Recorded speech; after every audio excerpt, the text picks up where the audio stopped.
उद्या लोकसभेचा निकाल सकाळी 8 वाजल्यापासून मतमोजणी सुरू होणार। एनडीए आणि इंडिया आघाडीला किती जागा मिळणार याकडे लक्ष, तर राज्याच्या निकालाकडे सुद्धा सगळ्यांच्या नजरा।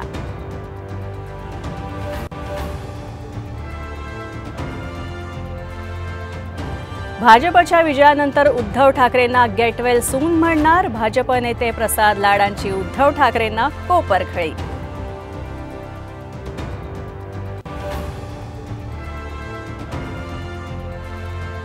20 मे रोजी मतदान सुरू असताना पत्रकार परिषद घेतल्याप्रकरणी उद्धव ठाकरेंवर कारवाई करा, केंद्रीय निवडणूक आयोगाचे राज्य आयोगाला आदेश।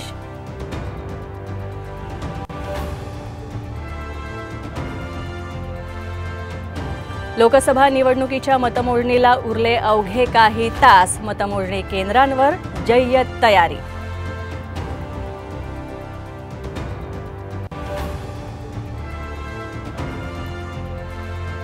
जरांगे पाटलांचं उपोषण लांबणीवर, 8 जून पासून करणार उपोषण, तर जरांगेच्या उपोषणाला अंतरवाली सराटीत ग्रामस्थांचा विरोध। त्रास होत असल्याची जिल्हाधिकाऱ्यांकडे तक्रार।